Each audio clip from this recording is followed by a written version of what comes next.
Po prandaj është mesazhi shumë i qartë. Nga ky mesazh duhet kuptoni edhe ju qartazi që e gjithë situata që është krijuar është e tillë që secila palë t'i bëj palës tjetër gjëvënia. Dhe duke qenë në këto kushte, unë jam i bindur, është një lojë e mirë organizuar, e mirë funksionuar, duke bërë sikur ka viktima, po në realitet ka një situatë e cila nuk është çështje viktimash. Po është çështje gjëvënie, është çështje qartësi dhe e pastër për mendimin tim. Qëndrueshmëria në institucionin që është qartësi të prokurorisë, prokurorët të jenë edhe pas 9 viteve të jenë përsëri atje, të dalin në pension nga ajo detyrë. Dhe kjo është betejë që luhet në këto zgjedhje. Kërkohet një marrëveshje e mirëfillt që të garantojë që Altin Dumani e të tjerë të jenë prokuror derisa të dalin në pension. Dhe reforma në drejtësi që u vendos dhe u përbetua ndërkombëtarët është dhe diçka tjetër. Po rasti që pas arrestimit të Erion Velis, zoti Bani, zoti Dumani bërën një takim, një konferencë me ambasadorin e delegacionit të Bashkimit Evropian në Shqipëri. Po ku janë Shtetet e Bashkuara të Amerikës? Po rasti tjetër i krimeve zgjedhore që u bë një takim në ambasadën britanike në Tiranë. Mos valle Spaku po harron rrugën e Elbasanit dhe po shkon në rrugën e bllokut të ambasadave.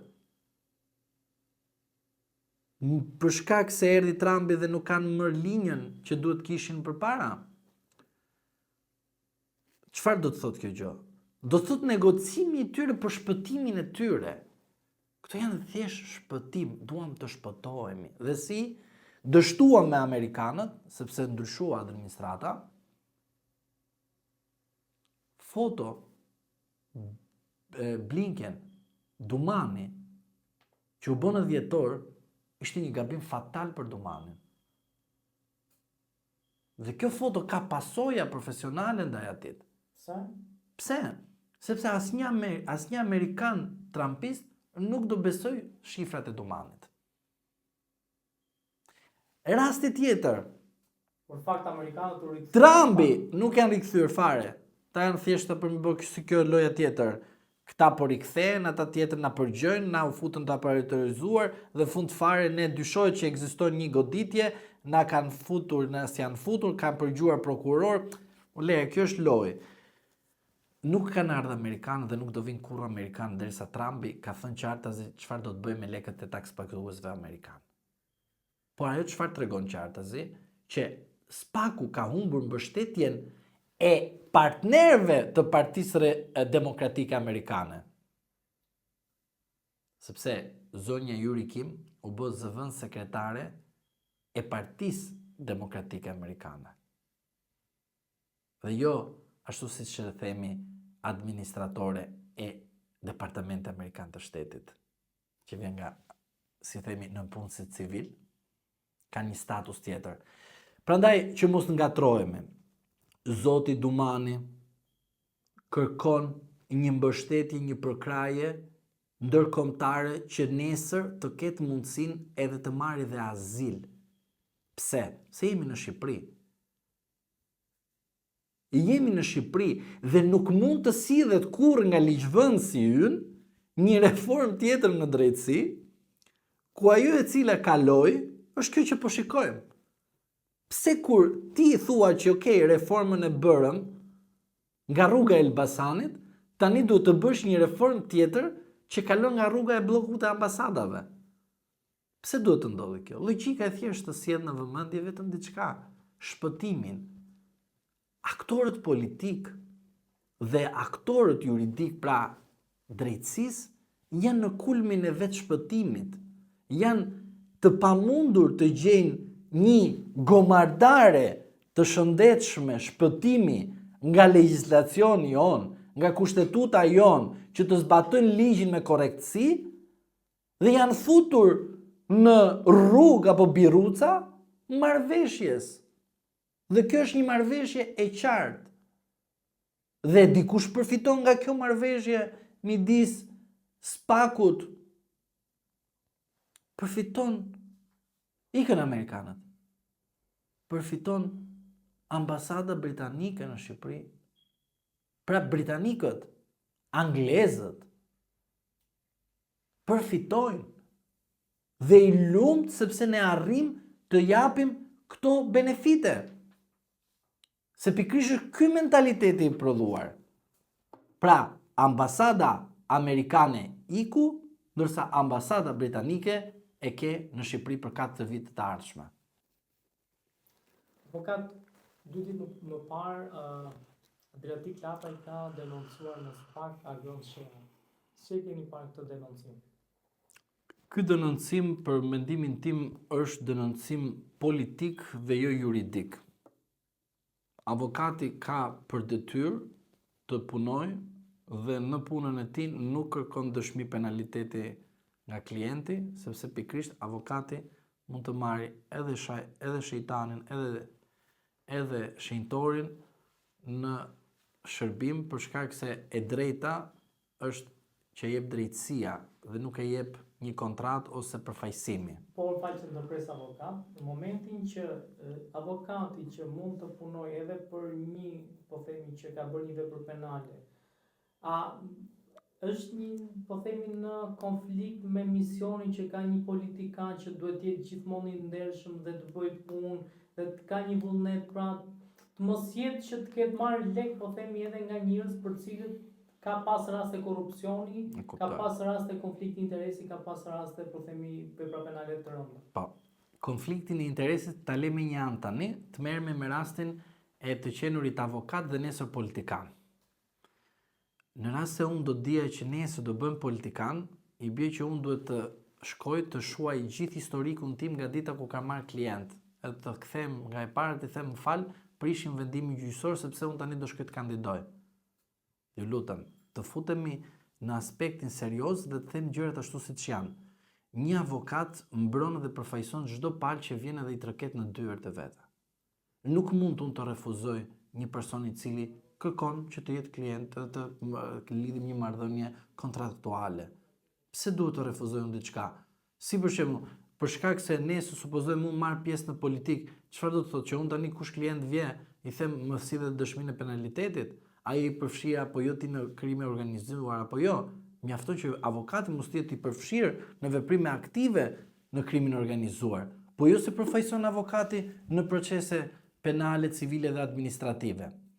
Përsa i përket konfliktit të interesit, konflikti i interesit është kur në momentin që personat që përfshihen në një marrëdhënie pune, secili duhet të shfaqë dhe deklaroj konfliktin e interesit, por ligji nuk e specifikon qartësi kush është konflikti i interesit. Pse? Ligji nuk mund të thotë që në rast se unë sot jam beqar dhe nesër për shkak se kam qenë beqar, kam qenë në instancë gjyqësore, ka qenë një person që unë mund nesër ta kem vjerë, dhe pas shumë vitesh unë martohem me vajzën e tij. Pra konflikti i interesit nuk ka lindur kur personi është beqar. Mund të ketë lindur kur personi është martuar, atëherë po. Këtu, po prap ligji kërkon që subjekti ta deklarojë këtë rast. Dhe nuk besoj që kolegu do të ketë bërë këtë gabim. Dhe nuk e besoj fare unë këtë. Pse të them është politike dhe jo juridike? Sepse qartazi duhet kuptohet diçka. Sheaj nuk e godet Lapajn sepse Lapaj pas ka një konflikt interesi për avokat, për kriminalët, për këto. Kjo është pikrisht që Sheaj po godet Lapajn sepse Lapaj, me sondazhe që duken, i merr Sheajit njerëzit që Sheaj i do për vota. Çfarë? I merr ishpronarët.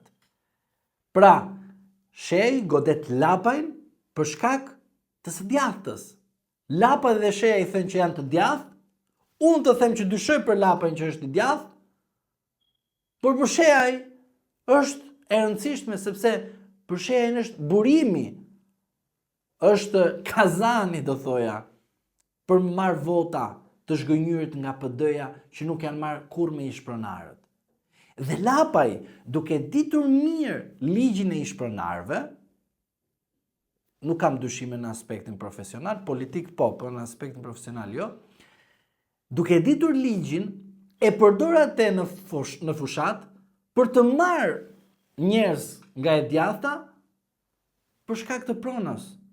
So kush është problemi kryesor që ne ndjekim në procese gjyqësore? Prona. Dhe Lapaj e komandon këtë, dhe shehaj në sondazhet që ka parë, e ka kuptuar qartë që goditet në këtë formë dhe e godet Lapaj duke i bë moral. Pra nuk bëhet politik me moral në aspektin që kur linde ti, duhet kishe marrë mazë sepse ti nesër do bësh kryeministër. Ose kur bërë ti avokat, po, ti tani du të bësh hoxh ose prift. Jo. Sepse shehaj përdor edhe një mentalitet tjetër që asnjëri s'ja ka thënë. Zotri, zoti Lapaj nuk po bëhet as hoxh, as prift. Më kupton? Pra, do thot që Lapaj është avokat. Dhe si avokat, nuk kemi atë luksin të përzgjedhim ne kë klient të përfaqësojmë. Nuk e kam të përzgjedhësh. Po ajo, zoti Sheha e thot. Sa moral. Nuk ka çështje morali sepse ti është një politikan ku më përpara ti ke mbrojtur një të korruptuar. Edhe një herë po të them zotëri, kjo nuk ka çështje morali sepse avokati nuk është prift edhe hoxh. Mos u bë politikan. Po nuk ka të bëjë sepse avokati politikani nuk është prift edhe hoxh. Edhe një herë, jo, një sekond. Politika morale. Një sekond, jo, morale në aspektin e ballafaqimit të programeve. Po pse po Sali Berisha ka vdek tjetri me zemër edhe nuk i ka bërë operacionin mirë, çfarë do të thotë Sali Berisha që ka kriminal që ka ndal pacienti, ka vdek pacienti në spital? Ose ke ginekolog në parlament edhe i ke ata të cilët i ke dhe kanë vdek gra duke lindur? Çfarë bie? Ata të ikin nga politika, domethënë. Të ikin nga politika, domethënë. Po ai bankieri që ka dhënë kredi edhe ka marrë kredi edhe nuk ka paguar edhe nuk ka shlyer kredin, çfarë do të thotë? Të ikin nga parlamenti edhe ai. Pa a jemi me vete apo jo?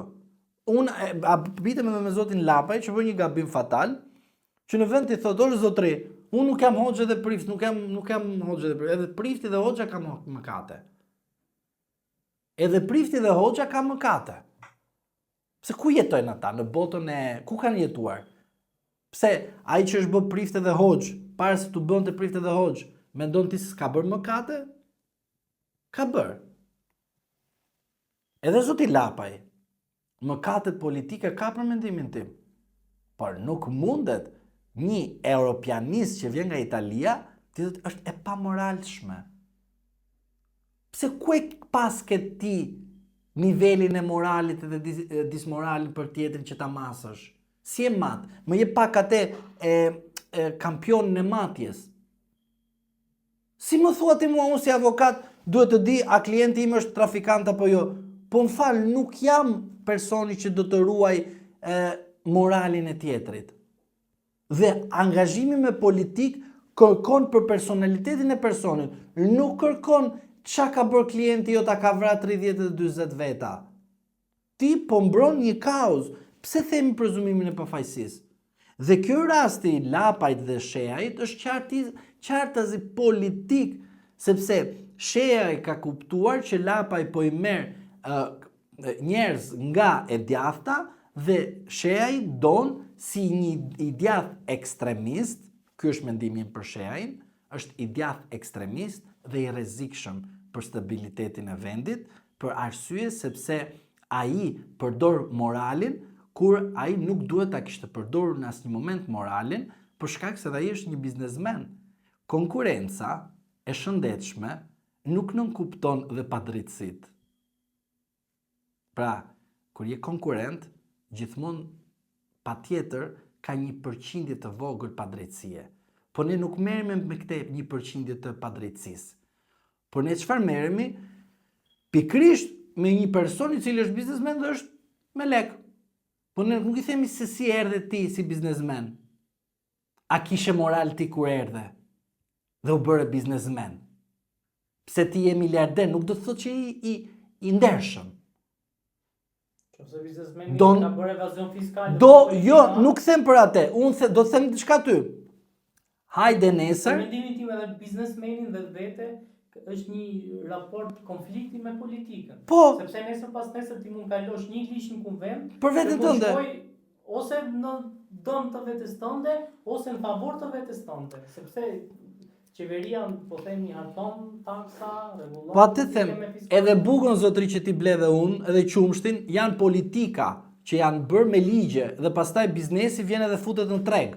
Dhe tregu harton politika, kush parlamenti harton. Por çfarë duhet të them këtu? Zotëri, dohet nesër të bëjmë biznesmen të dy bashkë? Hajde marrim kredi nga 10 bankat e Shqipërisë. Unë edhe ti bëhemi super miliarder.